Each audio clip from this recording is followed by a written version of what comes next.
Hello, everyone, and welcome to my life map. I hope you're all doing well. So, for me, understanding where I came from played a huge role in understanding myself. Therefore, I think it's important that I start at the beginning. And by beginning, I mean my grandparents. My Mumu referred to herself as a Finn Swede. She was born in Finland, very close to Sweden's border. So, what is Mumu?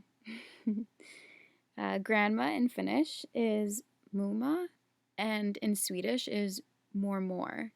And as a kid, it was much easier for us to pronounce Mumu, and the name kind of stuck. This was actually a source of very minor turmoil for me when I was in my young years of elementary school. Grandparents seemed to be brought up a lot, and to English speaking youngsters, Mumu isn't a typical name for grandma. A few times, out of embarrassment, I think I referred to her as grandma. My Mumu came to Canada when she was 16 with her mother, father, and brother, and they spoke very little English. My papa, on the other hand, was born in Ladysmith, BC, and he was an only child. After getting together, they had two daughters. My mom, Jennifer, was the oldest, born in 1965, and her little sister, Jackie, my aunt. My mom grew up in Port Coquitlam, and my dad grew up right next door to her in New West.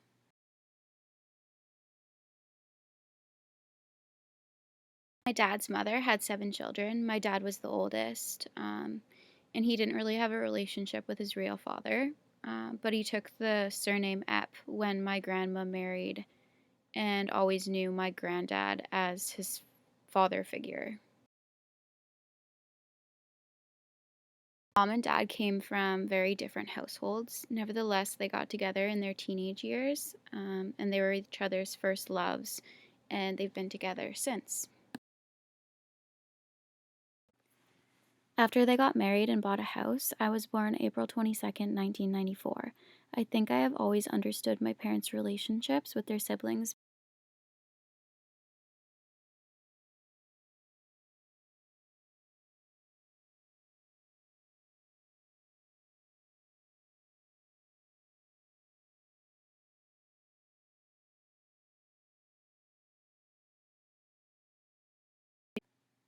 I guess you could say I was a determined child. I've always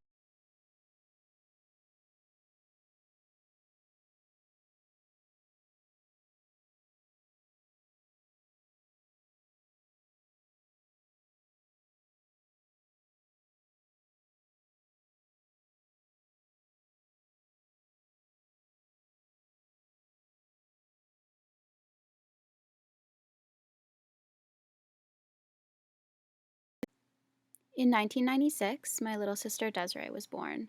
I can't say I ever harbored any jealousy, which often happens when a new sibling comes along, although I would have only been 2 when she was born, so it wouldn't have been that much of an adjustment. And if it was, I don't remember anyway. My dad also built us a massive tree fort in our backyard around this time, which became home base for some very cherished memories.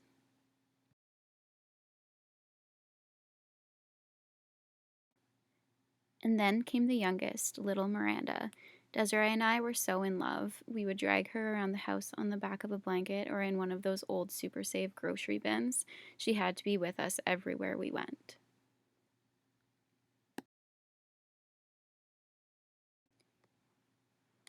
Growing up with two younger sisters has been one.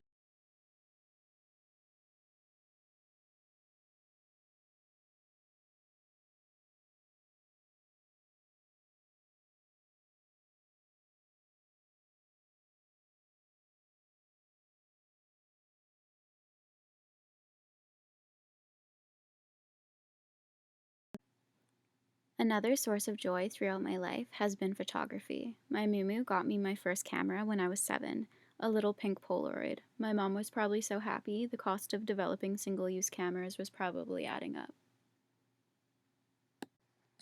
I would have loved to become a photographer and would definitely consider it my dream job, and for a while it was a goal of mine. However, I also realized the limitations in my early 20s.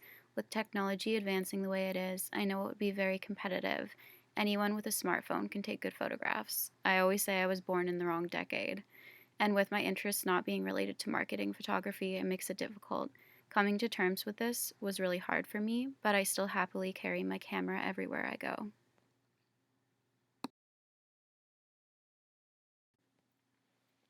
Road tripping in my dad's old brown Ford, camper on the back, listening to If I Had $1 Million on repeat, made up every summer for me growing up. This is us on the Athabasca Glacier, which I've been lucky enough to visit 2 more times since then. Seeing its recession from 2002 to 2017 and then 2019 was very thought provoking. Here are a few more photos of our road trip adventures. This trip we went to Drumheller. I have always felt a draw to the ocean. Not only did I love fishing with my dad, I was a huge collector, so shells and rocks were prized items. There is also something dreamy and mysterious about the ocean, and yes, that is something I thought about when I was young. I have always been introverted, so I have a lot of creative thoughts that are left ruminating. I find the longer they're left there without being spoken aloud, the more branches grow. These are more pictures from our family travels. Perhaps that love for the ocean came partly from Ariel being my idol at the time. I have lived in the same house my entire life. The house is on a cul de sac. I was lucky to grow up with all the kids on my street. We did everything together: Easters, camping, events, birthdays. Of course, we're all grown up now, but we still keep ties, and nothing will ever replace all the memories we made as the cul de sac kids. Graduation was a huge moment for me. I barely passed due to my lack of attendance in high school, as I suffered from depression for 2 years through grade 10 to 12. Some events led me to feel lost in life, and the hardest part wasn't finding my path, it was finding my identity. I fortunately had an amazing counselor who helped to reintroduce me to myself. This positive experience is what led me to pursue counseling as my career. I do still hold on to fear of falling back into depression. If I'm not constantly doing something, I experience uneasiness that I may fall back into the cycle of not being able to leave my bed. However, this activity driven angst has actually helped me to experience a lot more of life than I think I would have without the drive, without that fear, I guess. There is good in all bad, I think, is a phrase that suits this experience well. This guy was a huge part of my life, and looking back, I feel so blessed to have shared so many good memories. I have nothing but gratitude for all those moments. Instead of getting too into it, I included a quote by Nicholas Sparks from his book Message in a Bottle.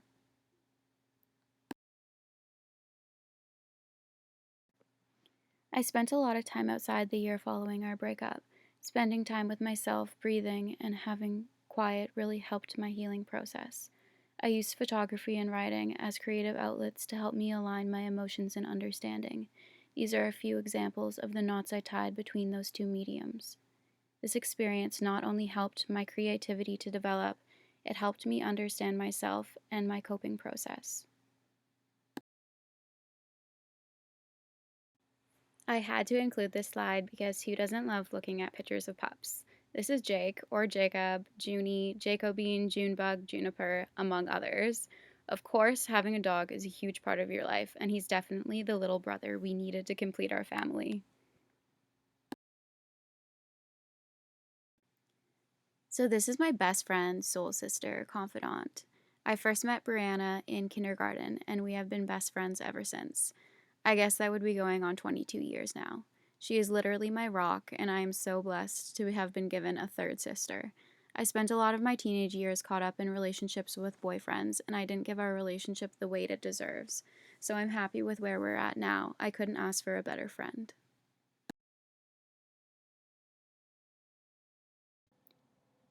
Of course, friendship is so important, and I find I do struggle at times because I am so introverted. It takes me a while to open up. Being so introverted, I like to spend a lot of time with myself, so I never had that drive to have a bunch of different friends. When I was in high school, I struggled with the thought of losing touch with people, but as I've gotten older, I view my life very much like the ocean: vast, unknown, and people coming and going like the ebb and flow of waves. Of course, there are always rocks and shells left behind, those lasting relationships, but every ebb and flow erodes the grains of salt, shaping the beach, shaping my life.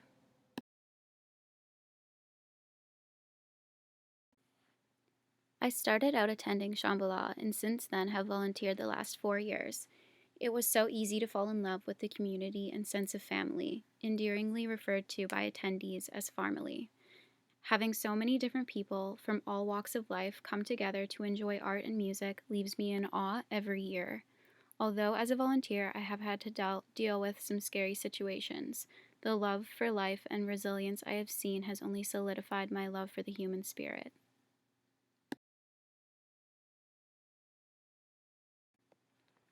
When I was young, traveling was a source of pure joy and excitement, which of course are feelings still experienced. However, as I've gotten older, it has become more than that.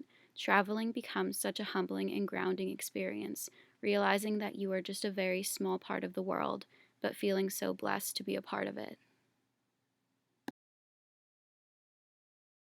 I am so grateful for every moment that has brought me to where I am in my life right now.